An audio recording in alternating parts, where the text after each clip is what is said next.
What if the skills that actually determine your success aren't the hard technical ones, but the so called soft skills that universities struggle to teach? Today on Unbarred Conversations, I'm sitting down with Astrid Eckstein, educator and and fusion program leader, who's on a mission to move beyond lectures and actually build real transferable skills, critical thinking, communication, adaptability, and creativity.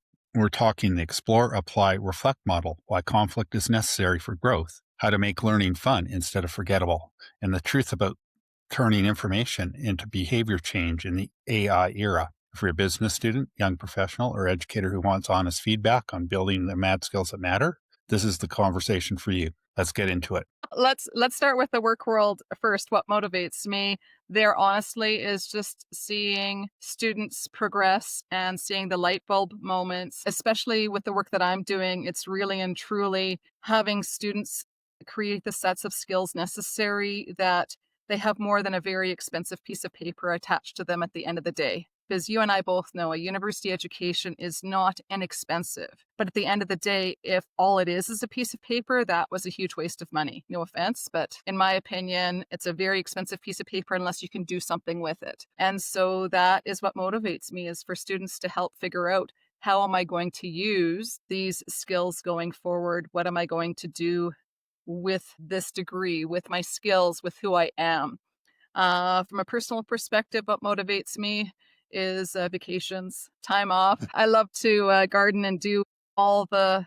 I love to do all the things. That pretty much sums up my life. I love to do all the things, which can also get me into massive amounts of trouble sometimes. But yeah, there's very little that doesn't interest me, for better for worse. Yeah, no, and I think that's why, like, we've gotten to know each other a little bit. I think we're pretty calm in that way. We've got very common motivations around those skills that I think are really important to students as they go through, as they start their jobs, and even as they move into senior management. Those skills around creativity, the things we often call, I guess, leadership or soft skills become really important. And I know you've been really involved with the fusion program that I think originated in Concordia, if I am correct, and is at the University of Calgary, that really deals with future skills. And I think helping educators, and I think that's where I want to focus this, is helping educators really learn how to teach future skills, and maybe just give us a little bit of background around fusion and your involvement in that, and then we can go from there. No, absolutely. I mean, if you want to back up the train in terms of just talking about skills so people know where I'm coming from. We basically have what we call technical skills, or some people will call them hard skills. And I always like to say hard skills in quotation marks, simply because hard skills don't mean that they're more important. We just happen to label them hard skills. So those are our technical skills. And those are the skills that are often specific to one job, to certain careers, etc. But the skills that you can take with you wherever you go, regardless of your job, we call those, they have so many names. We call them soft skills, not because they're less important than hard skills, just because they're the opposite of hard skills. We call them professional skills, or transferable skills is one of my favorite names for it. So the transferable skills really are the ones at the heart of the matter, where it doesn't matter what job you're doing, you take those skills with you. And are the skills that are actually much harder for anyone else to replicate in the exact way that you would do it. I know a lot of students are scared of AI coming, at least some are. And I'm like, at the end of the day, no one can replace you, because we as individuals are 100% unique.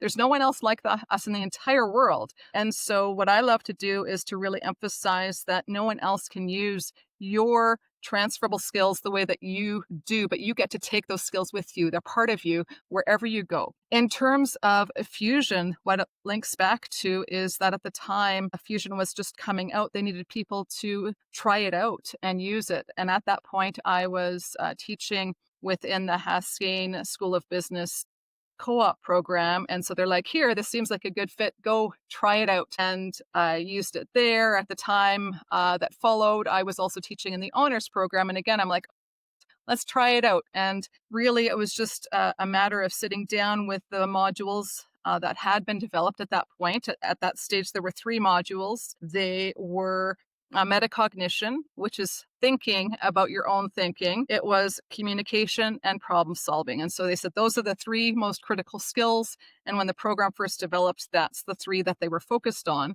So the idea is that they had learning that went along with it, and then a workbook format that you could fill out, as that the students could fill out, taking it and applying it to whatever it is that they were learning. So it's called applied learning because the idea is that they would take it.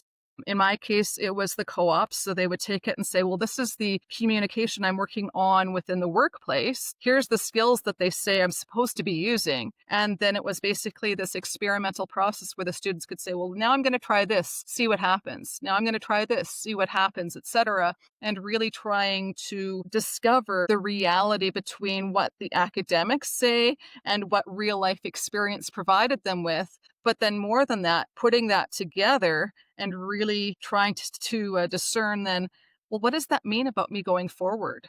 What does that mean about how I am going to approach that particular situation again? How will I communicate more successfully in the future? Like that idea that it's not just this learning and then we put it back to back in the recesses of our brain somewhere, but that we're really trying to create a way of more successfully moving forward, saying, well, this is what I learned.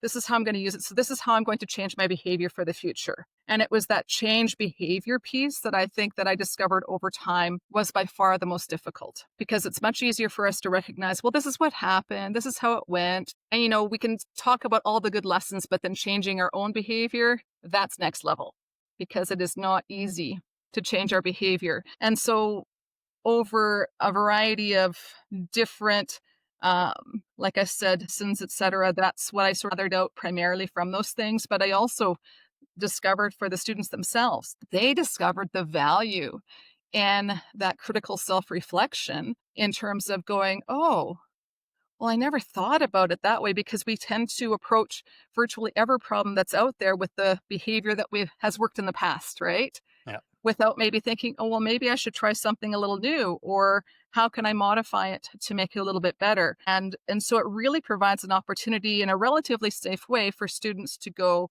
and experiment with that. And I say students, but in this sense of the matter, this can be true for all of us. Like we're all students in the sense that we're learning how to do these things better. Like Cam, you were saying to me earlier, you were learning how to do podcasts better. You were learning all these skills, and that's true for our whole lives. Like this is a never-ending process, something that I plan to be learning until I go down to the grave one day. You know what I'm saying? Like that's what I want to be doing, because that's what life is about. Like it's about learning and growing and living out the purpose that has been set for each of us. Yeah, no, and I totally agree with that. And I think one of the things that I think you said that's really interesting is that behavior part's the difficult part. And I think particularly with students, and I see this when my case teams just form, is they're looking for a magic panacea. I actually taught a of an intensive week-long course a few weeks ago.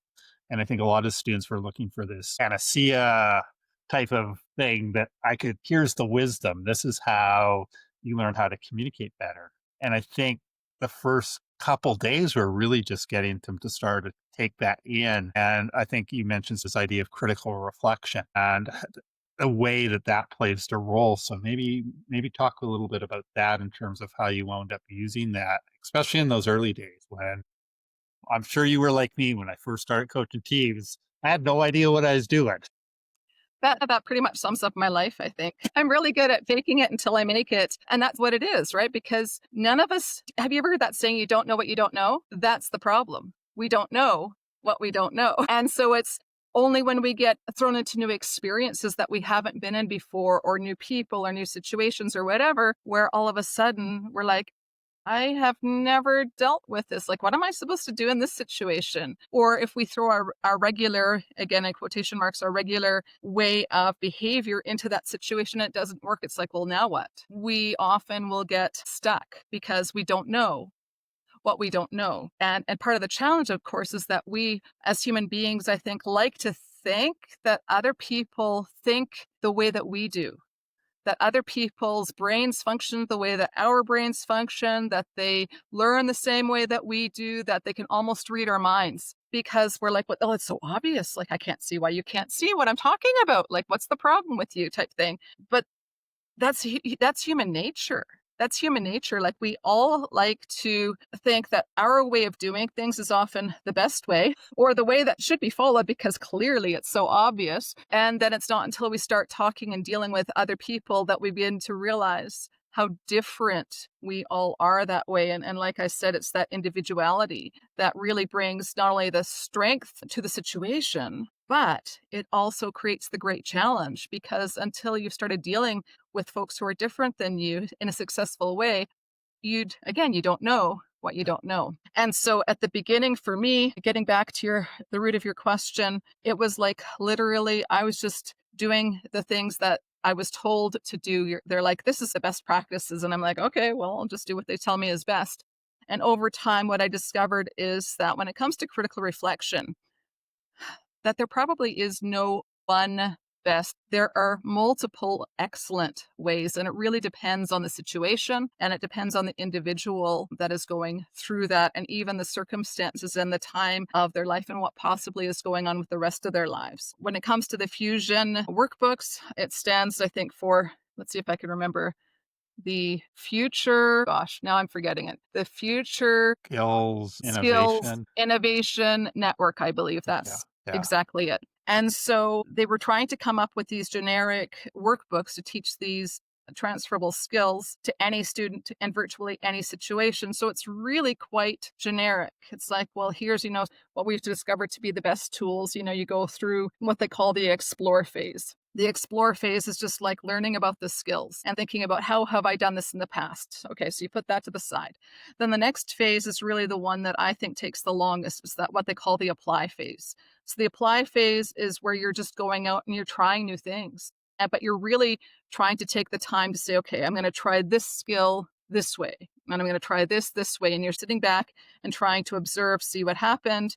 And at the end, they call it the reflect phase. And so the reflect is like, okay, now I'm going to take a look at what I learned in the explore, what I experienced in the apply, and now say, well, so what happened? How effective was it? What worked? What didn't? What were the connections? And most importantly, that other piece of the puzzle, and how will that change how I'm going to move forward? What will I do to change my behavior to move forward more successfully? And so that process that I just described is really the process that I also was doing as I was teaching it, if that makes sense. Like, that's the fun thing about experiential learning, is that I'm always doing it, right? Like, I'm always looking and reflecting and thinking, well, this is the feedback that I got back from the students. This is what they told me about how it worked, what didn't work, and again, you're just trying to amalgamate all that information together to try to figure out now what is the best way to approach this particular problem for this particular class to this particular audience given their situation.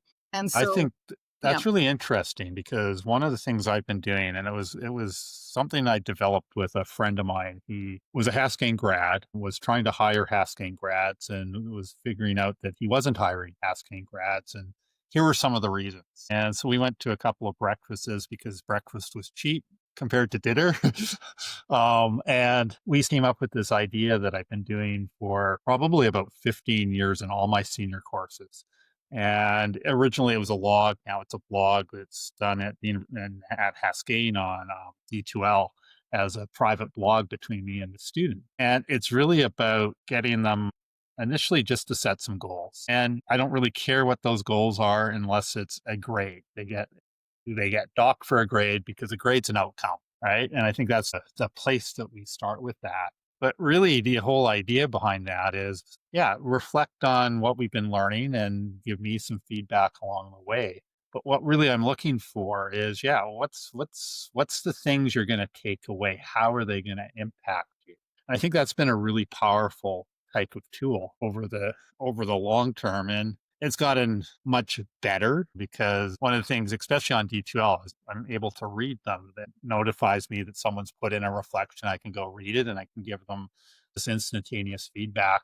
There's all these profs that go in and yeah, here's the midterm survey of how the class is doing. Well, I know how the class is doing from about day two as people start to put in these reflections. And I think it's a tool going back and forth. That's, I think, the one thing that I didn't have originally when I was coaching that really came on in terms of not when we coach a case team, there's this debrief session that happens after they've done everything. And I think originally when I coached, I think that debrief session was about content. And from day one, it was about content. And I think after a while of doing this in the classroom, that debrief really changed and went from day one to whatever day we need it. It wasn't about content. It was about how do we develop you and develop those skills that you need in order to be successful with this. And then when you're ready as a team and you kind of figured this out, then we can talk about the content, because the content piece, you know what, that's easy to teach and it can go really fast, right? I think it's that other piece. And I'm just wondering, in terms of as you've worked through the Fusion program, as your skills have been added, and I'm thinking especially those tough skills like creativity, because I think especially in North America, we drive the creativity out of our children very quickly in our primary school system. I go to these competitions, and North Americans versus the Asians and even most of the Europeans, the creativity is just so much better by those teams. I think we've learned a lot. It's getting better here. I'm just wondering, in terms of how that has evolved as you've worked through this a little bit. Well, and it's interesting because you mentioned creativity. I think that's the latest unit that has just been released. So apparently I think I'm the first prof to try to use it. So we're already putting it into play because I am very curious to know how that's going to go. As you mentioned, the Fusion Network, it's at this point, I think it's 5 universities across Canada. It's funded by the federal government, at least for now, but it's really was to create these transferable skills units. So they started with the 3 that I mentioned, but now I think it's up to 12 units, if I remember correctly. Creativity was just released. So they've dove. I don't know. They went deeper with a lot of the skill set, but at the end of the day, it really boils down to some very simple questions. And I don't know, you've probably seen this model before. It's very, very simple. It's 3 simple questions and it's only 5 words. What? So what? Now what? And that pretty much again sums up that explore, apply, reflect process that I was talking about earlier. First, you have to know what's going on and discern the possibilities. So what? So why did it matter? How was this Um, relevant? Like, how did it impact you? And then the most important, I think, is the now what. So what are you going to do with this knowledge? The now what, and the now what still, and as I mentioned before, remains the most difficult, simply because for us to change as human beings is absolutely the hardest piece of the puzzle. And a lot of students, it's like, when we set goals, you were talking about, oh, my goal is the outcome. I want a GPA of such and such, or I want a grade of this in the class. And they're like, that's my goal. And I'm like, no, no, no, no. That's great, but that's not something you can do. You can't just wish it to happen and it happens. That's like the New Year's resolutions that we have going, where people are like, well, I'm just going to get healthier, or I'm going to lose weight, or I'm going to fill in the blank.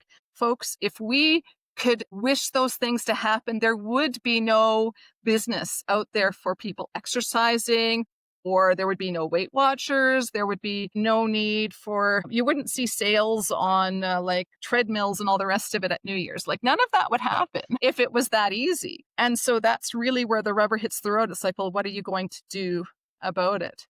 How are you going to change your behavior?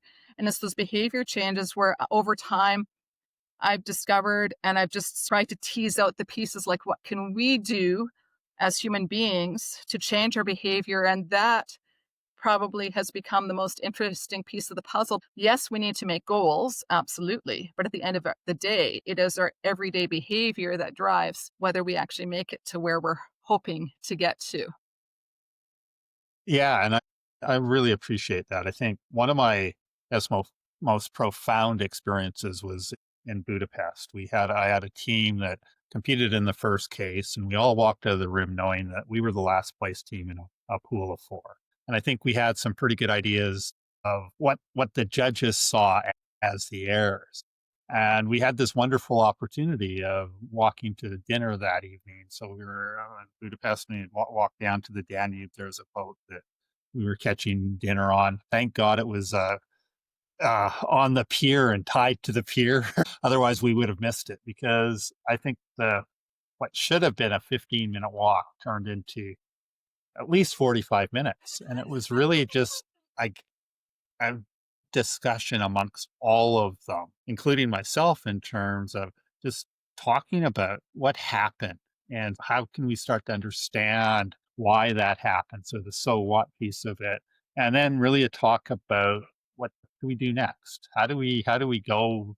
And the next case that we do in Budapest is spectacular.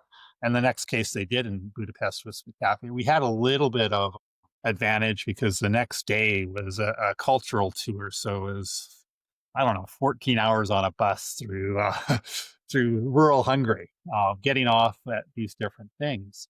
And one of the things I really noticed is, I think from that conversation, they started as a group of acquaintances. Mhm. They'd been brought together as this team. And those two experiences, that walk to dinner and the next day, in terms of being stuck on a bus uh, for 14 hours, they turned into friends. And I think Absolutely. think that was also part of the magic that turned them from this was a total disaster to this was a really spectacular performance they did get. And it's not that they weren't talented. This was probably one of the most talented teams I ever had over my 301 teams. But it was that they went in, they made a couple of bad decisions in terms of process in that first case, and it led them down the road. And we stepped back, sort of stood that. And so I'm not sure how this turns into a question, but I think the question is really in terms of thinking about those types of experiences. How do we get that thing happening in a classroom? How do we get that happening in a team group? Any thoughts on that? My goodness, so many thoughts, so many thoughts. I can tell you that that is one of the primary drivers of one of the courses that I teach, which is Introduction to Business Skills. So, for instance, and it's really interesting because I just actually had a student reach out to me who had taken the class last year. And in the midst of the class, the same student she is very, very intelligent, super smart.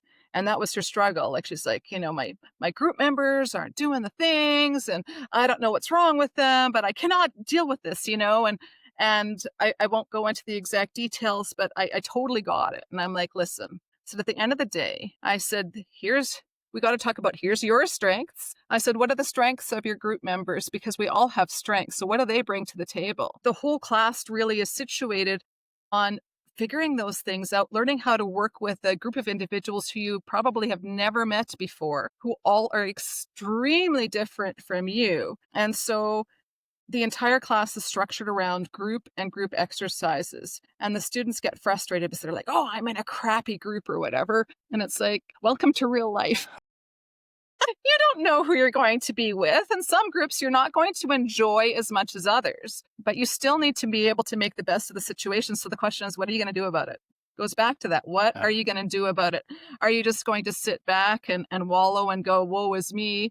Or are you going to try to change your behavior to help others work more effectively? Is at the end of the day, you can only control yourself. We can only change ourselves. We can't make other people change as much as we think we like. To be able to do that, we can't. So what are you going to do about yourself? So in that class, I was talking to the student, like I said, and she said to me, she says, because she was asking for a reference, and she said, the reason I'm asking you for the reference, she says, is because you saw the worst in me, but you also saw the best of me. You saw how much I changed over the course of the semester. And I'm like, you really did. She really progressed from this, everyone else maybe isn't doing the things that they should be, to something where she says now these people are like her best friends, even though, the year before she wasn't very fussy about any of them. But that's how life goes, like you have those experiences with people, and it doesn't mean that you're always going to like those folks. You might not like the decisions that they have to make and all the rest of it. But again, so what are you going to do about it? What are you going to do about it? How are you going to work successfully with those people, but also that gelling, I think, of going through hard times together. Like you mentioned, like in Yeah. Budapest, going through hard times together will often gel a group way better than just having this wonderful success ever since the get go, because it's the hard times that make you really dig deep and go, why are we here? What is the point? What are we going to do again to move forward successfully? And so, really, that idea of group work is the driver of so much of what we do in that particular class and in other classes that I teach. Like, so for instance, in the Faculty of Arts, the Faculty of Science, they often do not emphasize group work as much. It's not as much a part of their culture. And so within those courses, I intentionally scaffold learning. So we start with, well, first, who are you as an individual? What are your strengths? What do you bring to the table? And there's lots of tools to figure those things out. What are your values? What do you really care about? And then the next question is, well, then now put yourself into a group setting. Now, what are you going to bring to the group? But also, what pieces perhaps do you need some help with?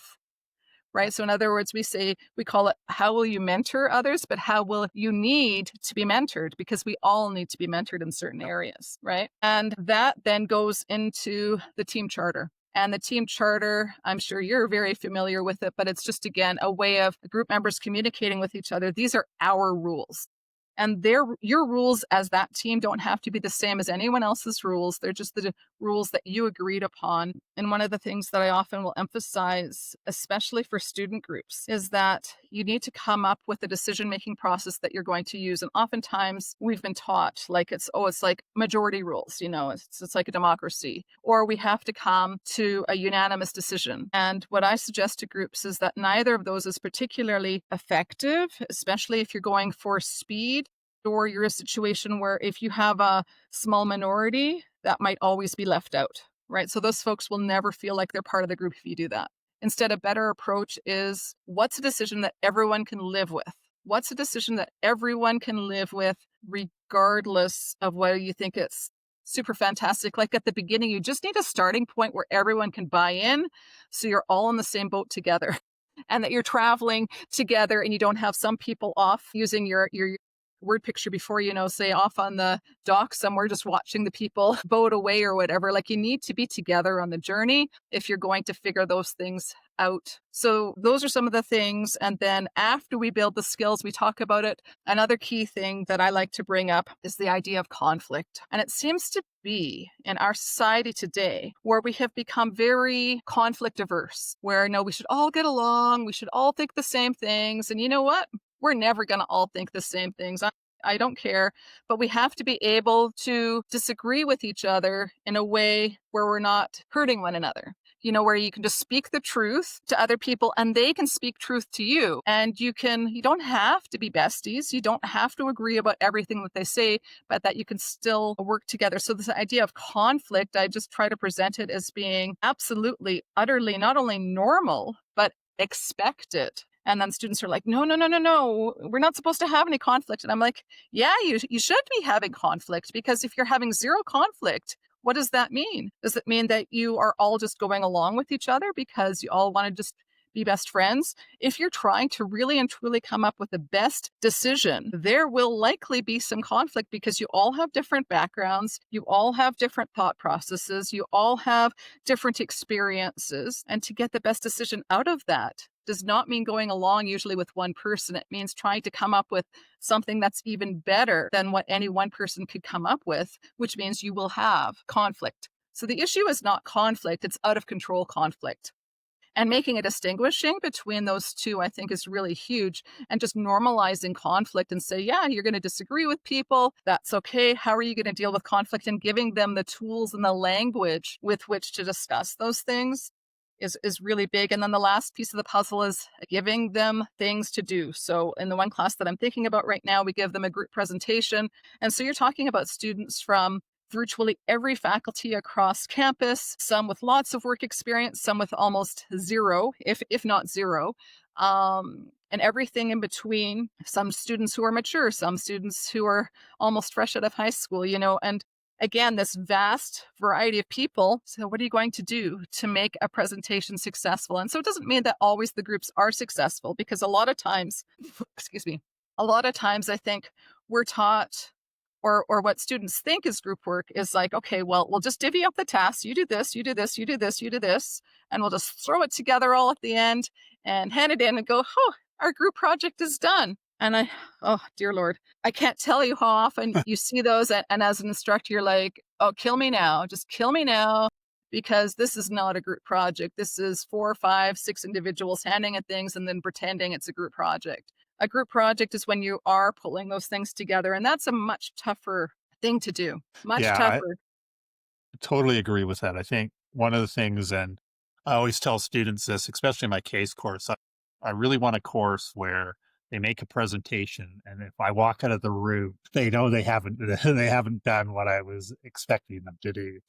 Um, but I think those are key things, especially the conflict thing. And I think that's where, as a team coach, we run into a really big problem in a lot of cases. Because I think when I look at undergrads, part of my job becomes trying to get them comfortable with that conflict because I don't think they haven't seen that before in a lot of cases and Uh-huh. they try to avoid it. And I just sit there and encourage them in terms of, yeah, you need conflict in order to get the best solution that you're going to present to the judges. And then I think when I go and look at the teams I've done with MBAs, we've got kind of the opposite problem in a lot of cases because I think there's this thing called ego, and ego gets in the way and creates unnecessary conflict in a lot of cases. It's really with MBAs trying to get them, you walk in the room, we leave your ego at the door type of thing as you're doing this resolution, especially when we do something like the John Molson's competition, which they've got 3 hours to solve the world's problems in their one case, right? So I think that's a really important piece of it. And I know there's a number of things I do in terms of trying to get them to kind of leave that ego at the door. There's a few things in terms of trying to get undergrads to develop some conflict. But I think one of the things, and only knowing about fusion fairly lately, so 20 years of coaching without really knowing about fusion. And I love what you're talking about. But this whole idea that, yeah, this is something that is hugely important in terms of helping us develop these types of skills that aren't the hard skills. The hard skills are pretty easy to get people to adapt it to and to learn. The soft skills become that much more difficult. But that's one of the things and one of the reasons that I sort of came to mind. And then when you talked about the fusion program, it's really, really clicked with it. But this whole idea of how do we get this whole idea into our education system a little bit more, where it's not about just content, right? And I think this is one of the things I've adapted in a lot of my senior classes is, yeah, there's some content pieces here. And you know what? I can talk a little bit about it in class. You can go and read about it. We can do some assignments and exercises about it. But I think a lot of the class is really about trying to get them to develop relationships within the classroom. I think a little bit more between students, between instructor and student. And I think, I guess the question becomes, how do we get more of that happening? Because I think a lot of post secondary is someone up on a pulpit, here's the knowledge, I'm going to transfer this knowledge to you. But we're not transferring those things that are Mhm. really going to help make them successful. And when I look at my case team, those students become successful in life, Oh, right? They're absolutely. doing what they want to do. And so maybe your thoughts on. Well, I think it's interesting because what you just related to me is that sometimes we can be our own worst enemy. And so that idea of leaving your ego at the door, I think comes down to humility. Why are you there? Are you there to show everyone else how much you know? Or are you there to help make the students the best that they can be? And that's a very different way to approach a problem. It's similar to what you talked about with the MBAs. Is it going to be about me? Or is it going to be about we, about us as a group? And the most successful leaders, and I've forgotten the name of the gentleman who did this research, but they talk about like level 5 leaders. And the level 5 leaders are the ones who are basically willing to park their ego at the door. It's not about me. It's not about making myself look good. It's about making our organization great. And it really comes down to that. I think when we as instructors have shifted our focus from me to the students, and of course, I don't say that in the sense of we've totally forgotten about ourselves or taken care of ourselves or whatever, because that can also be an extreme, right? Like I sometimes go into that where I'm so concerned about all my students, I forget to look after myself. So that's a personal thing. And I've learned there, if I can't look after me, I can't look after them. Do you know what I mean? So that's, excuse me, super important. But if we come into the classroom, like, why are you here? Are you here for you? Because you're the expert, or are you here for the students? The other challenge within the education system is you have to realize the environment within which we work. Like we become often like the people that we work with. And for a lot of our academics, if they have not worked outside academia, things that are considered normal within academia are not normal elsewhere, like not even remotely normal. But again, you don't know what you don't know. And so it's really the people that you hang out with. It's the things that you do. It's the things that you're involved with outside of academia that will challenge some of those notions. And again, I'm not saying this in a blaming way because we each are a product in some ways of our circumstances and who we hang out with and all the rest of it. And so that's true also for academics. If you're only hanging out with other academics and it's all about the content and it's all about the knowledge and being an expert in this one particular area, and if that's what's honored, then why should we be surprised that we're not creating these transformative experiences for these students? Um, I think that's interesting. It reminds me, Brent Snyder just wrote to get comments about Peggy Hedges for retirement, and there was one about what impact did Peggy have on your life or your teaching? mhm, And mine is kind of weird because most of my contact with Peggy has been at conferences, traveled to conferences together a fair amount. And mine starts off with things like mountain biking in Fontainebleau or kayaking on the Hudson River in New York. And I think it was just that the impact she had was that, yeah, the conference, but there needs to be that fun piece of it, right? mhm. You need to get away and do stuff. And I think that really has influenced me also in terms of how I've coached teams. When we go to places, it's just not all about here's the competition, right? Fun is Having fun is one of the most undervalued things that we have in academia because I have discovered, and research has proven it, by the way, that the more fun that we have when we're learning, the more memorable things that become. The things that we learn, we actually will remember, but we'll actually enjoy the process. So, hello, to me, that's really become one of my focuses in my teaching is like, how can I make this fun? And it's not to take away or lessen the value of what it is that we're doing, but if we can make it fun, if we can make it enjoyable, if we can laugh and joke at ourselves. And I've started to throw in a lot of memes into my classes, especially ones that are more asynchronous, just to try to show my sense of humor through the process and to try to make it fun. Like, so people are like, oh, I wonder what she's going to do next. Like, hopefully it's not something too crazy, but do you know what I mean? Like what's going Yeah, to happen next? What is there? But is that enjoyment piece of the puzzle? Like I talk a lot about experiential learning and I'll ask students, I'll be like, okay, I said, who here can remember a museum trip that they took like 10 years ago to something, right? And they're like, "Oh, yeah, me." And I'm like, "And can you remember anything you learned in school the same time?" No. Why? Because, well, it sticks out. And so for us as instructors, when we can create those little moments, and we won't always have the budget to go out to Hungary or to wherever to do the competitions or to go down the Hudson River or whatever, right? We're not always going to have the budget to do that.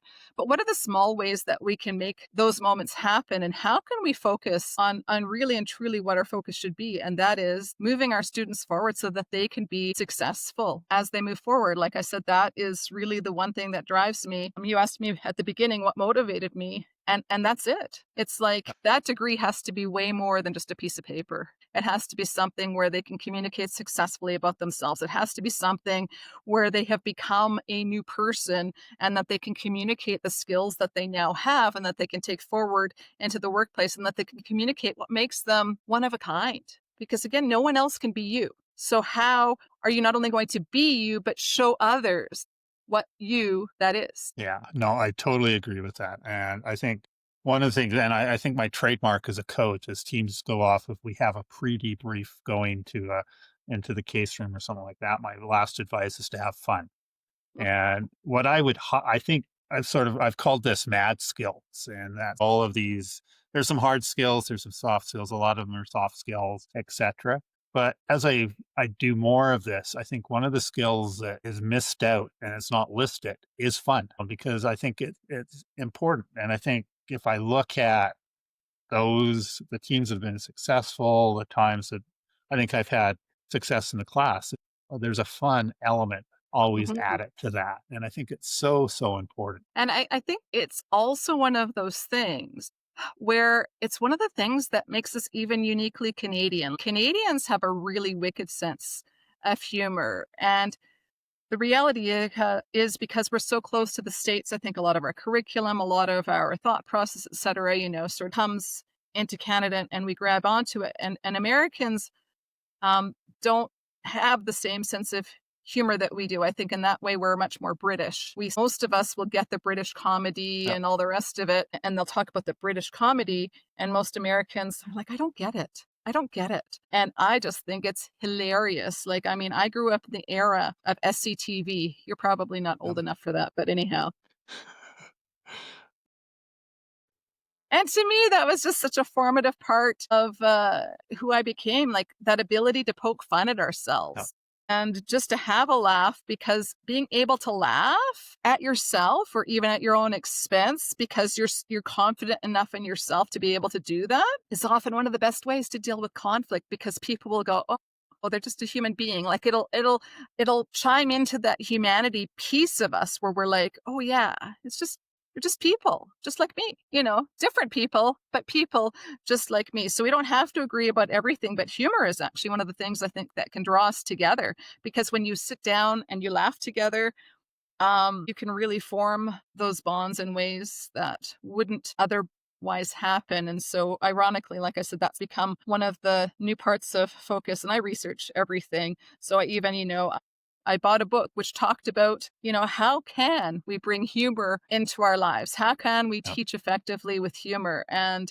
it's just been so tremendous. And it's a process I'm sure I will continue as I move forward. But yeah, no, I think it's fantastic. All right. I guess we'll try to wrap this up a little bit here. And I think I always end these off with the idea of what advice would you give to the 20-year-old Astrid? Oh my word, that is a tough one. I always ask it to my students. I don't know how if I've thought of it lately for myself.